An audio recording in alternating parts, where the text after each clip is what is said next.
The scanner had processed 11,000 cadets in its operational life. It had never stopped. Ketho learned this afterward, from a maintenance technician who couldn't quite meet his eyes while telling him, the way people report a peculiarity in something they've been asked to fix but cannot. The technician, a Varathi, silver-scaled, his crest folded in what Ketho had not yet learned to read as professional discomfort, ran his diagnostic wand along the scanner's housing a third time, and then stood very still. The way Varathi stand still when they are thinking hard about something they would rather not be thinking about. It did not flag an error, the technician said finally. No, Ketho agreed. It simply paused. Yes. They both looked at the scanner. The scanner, a tall archway of pale blue composite material that hummed at a frequency just below hearing, did not offer any further explanation. Ketho had arrived on Serendihal 3 days prior aboard the intake transport, one of 47 cadets bound for the Varathi Military Academy at Velsoren. The journey had taken 11 days.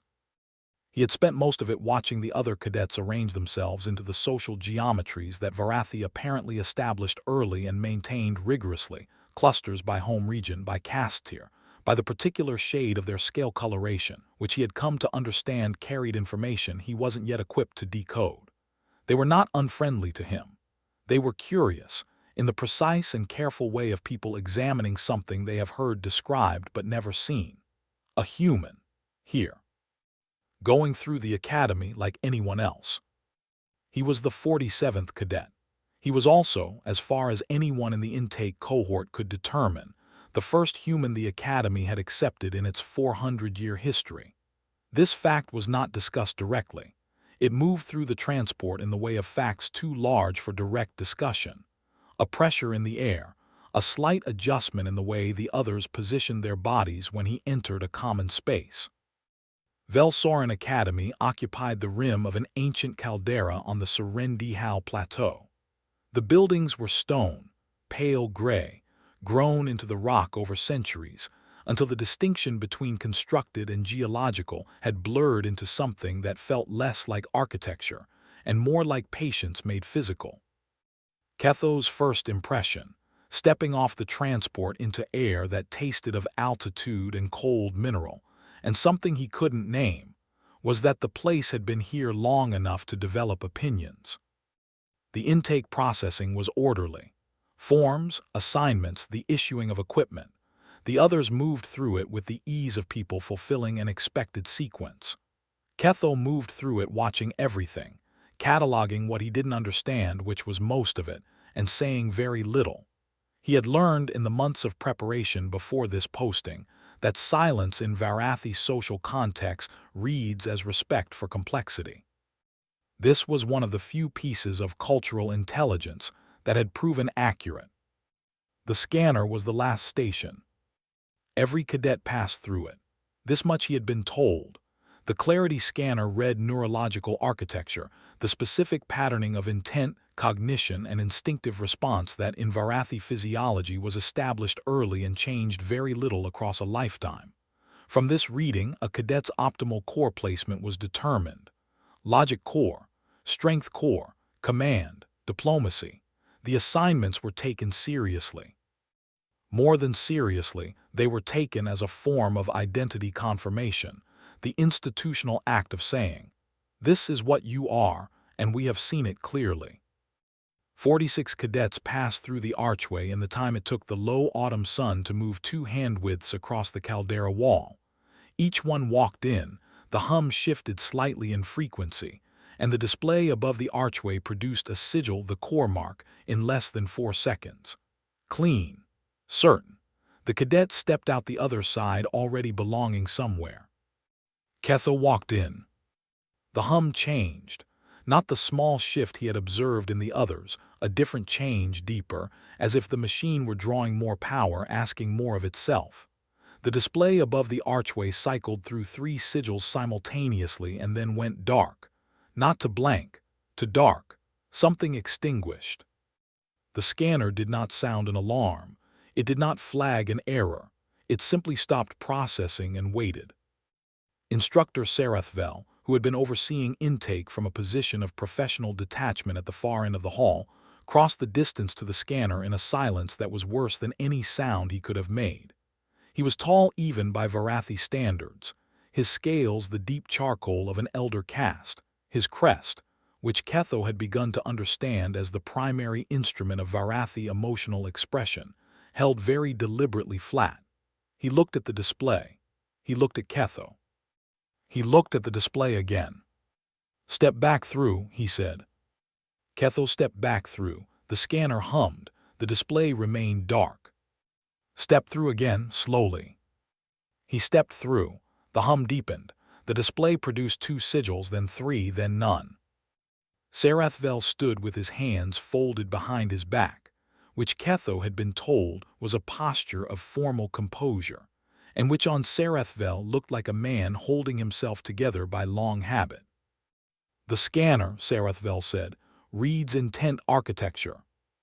"I understand," Ketho said. "It is reading yours." "Yes." "It appears to be finding." He stopped.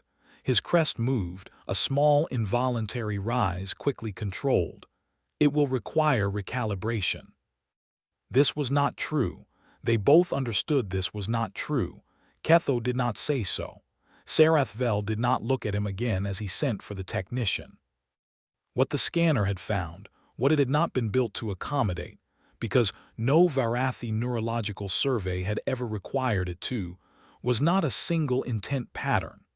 It was several, running simultaneously, in what the diagnostic report would later describe, in language that struck Ketho as almost poetic for a technical document, as active contradiction. The scanner had found fear and aggression, and grief and curiosity, and something the Varathi lexicon for neurological states had no precise term for, a sustained condition of caring about outcomes one cannot control. The scanner had not malfunctioned. It had simply run out of categories. They gave him a bunk in the unassigned quarters, which was where they put things that didn't fit anywhere else. The unassigned quarters were not a punishment. This was clear from the quality of the space, same materials as the rest, same light, same altitude cold seeping through the stone walls. They were simply the room the Academy maintained for contingencies. Ketho unpacked his kit with the methodical care of someone who had been packing and unpacking in foreign places long enough to find the ritual steadying, and sat on the edge of the bunk and listened to the wind move across the caldera. He had been assigned to a provisional cohort, not logic, not strength, not command or diplomacy. A provisional cohort was, as far as he could determine from the orientation documents, a Varathi institutional category that translated most accurately as, "We are still deciding." It was used for cadets whose initial assessments were incomplete. In the 400-year history of the Academy, the provisional cohort had been invoked, in total, 11 times. He was the 12th. The first shared training exercise came on the 3rd day. Tactical coordination, a problem-solving sequence designed to assess how cadets function within a structured group, where each role in the formation had specific responsibilities, and the goal was to move a weighted platform across a series of obstacles using only the materials provided. Simple in theory. In practice, the exercise revealed quickly whether cadets understood the difference between a role assigned and a role needed. Ketho watched the initial arrangement form. There were 8 cadets in his group, 7 Varathi and himself. The roles distributed themselves fast, the way they always did when a group understood hierarchy. The strongest cadet took the forward brace, the most technically precise took the stabilizing calculation, the most senior by caste ranking took nominal leadership of the sequence. What no one took was the rear anchor position. It was the least prestigious placement. It required no particular strength or precision, only patience, and the tolerance for being the person everyone stepped around. In Varathi social architecture, Ketho was beginning to understand. The roles with the least visibility were the ones where the question of who filled them was solved by collective silence. everyone waiting for someone else to step back. The silence stretched. He stepped back. "Rear anchor," he said, to no one in particular, already moving to position. Thres AI, Logic Core Cadet, third-tier cast, scales the pale silver of high altitude, crest held in the precise neutral of someone who has been told to observe, and is doing so very carefully. Watched this from her position at stabilizing calculation. She had been assigned to observe the human. She had been given no particular instructions about what she was supposed to be looking for. She suspected her instructor didn't know either, and that the assignment was the Academy's way of managing uncertainty by attaching a name to it. What she observed was this: the platform moved. It moved in better sequence than it had in any of the previous groups that morning. Not because the human was stronger or more precise than the others, he was neither, but because the rear anchor position, now filled, completed the load distribution in a way that the other cadets had been compensating for without quite realizing it. The formation stopped fighting itself. Afterward, when the other cadets had moved on to the next sequence, Thres AI stayed a moment by the platform. "No one told you to take that position," she said. "No," Ketho agreed, coiling the restraint line. "You were not assigned it. It needed doing." She considered this. It was not an axiom she had encountered before, stated as plainly as that, as though the needing were the sufficient cause.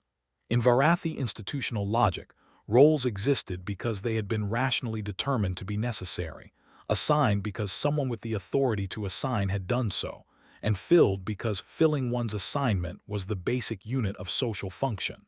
What Ketho had described was something prior to all of that, something that did not require the chain. "You saw it needed doing," she said carefully, "and that was enough." "Yes." Her crest moved in a way she didn't immediately control. She controlled it. She walked to her next station. She thought about it for 3 days. The Serendihal Plateau in the 3rd season is not a place. It is an argument the planet is having with everyone on it. The cold came from the north in long, organized fronts, not the sharp cold of a storm, which at least had the dignity of being dramatic, but the flat, methodical cold of altitude in a season that had decided to be permanent about it. It settled into the stone and the soil, and given sufficient time, into the judgment of anyone who had to operate within it. The survival training exercise sent each cohort onto the plateau for 4 days with standard kit, a sector map, a set of objectives, and the understanding that the Academy would not intervene unless someone was actually dying, and would assess what dying meant conservatively. Ketho's provisional cohort was 6 cadets. The exercise began well. The sector assigned to them included 2 waypoint structures and a cache insertion that required coordinated timing, and for the first 2 days the cold was merely uncomfortable, which is the best one can ask of the plateau in the 3rd season. On the 3rd night, the primary shelter unit failed. It was not a catastrophic failure. The heating coil shorted, which meant the structure still stood, still blocked the wind, but held internal temperature only marginally above external. External, at the plateau's altitude in the 3rd season at night, was not a temperature one maintained body function in for long without correction. Thres AI ran the assessment in the first 10 minutes. The backup shelter segments were insufficient for full cohort coverage. The emergency heating packets were rated for 6 hours each.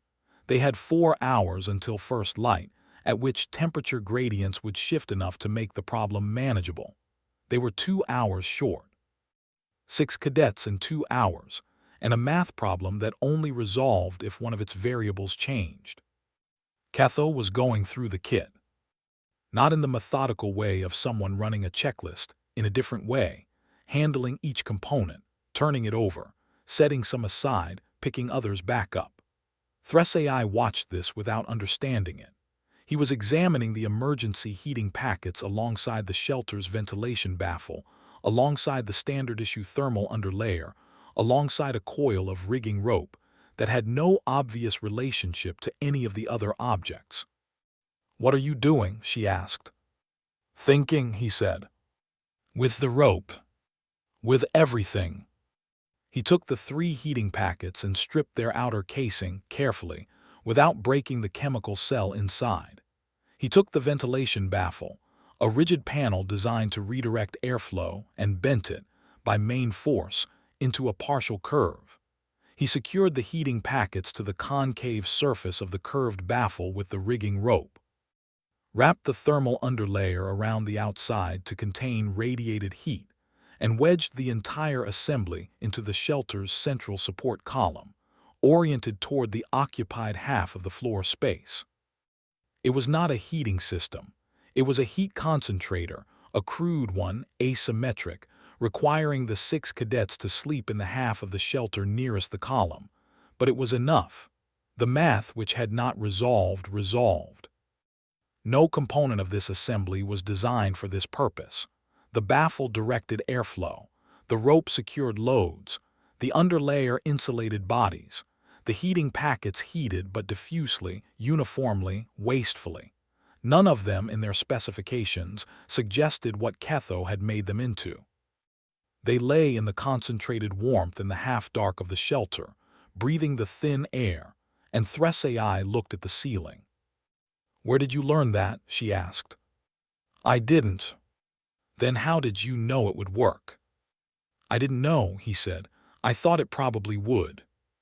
Silence, wind across the caldera, the heating assembly radiating into the space between them.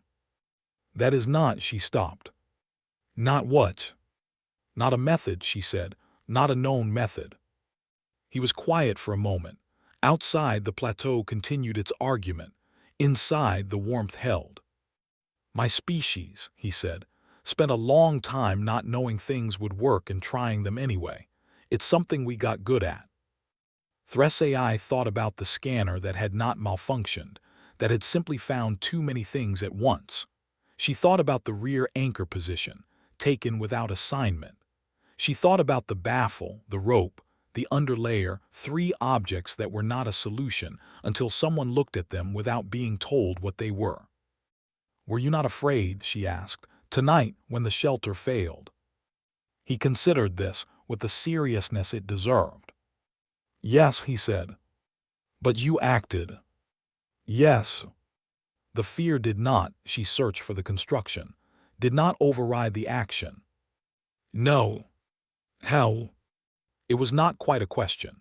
It was the thing underneath the question, the thing she actually wanted to know, which was not a method or a technique, but something about the structure of a mind that could hold fear and action simultaneously, that the scanner had seen and been unable to name. Ketho looked at the ceiling. "I don't think they're separate," he said finally. "For us, the fear and the doing, I don't think we experience them in sequence." Thresei lay still. The warmth held. Outside, first light was still an hour away, and the plateau was still making its argument, and she was beginning to suspect that the argument was not actually about the cold.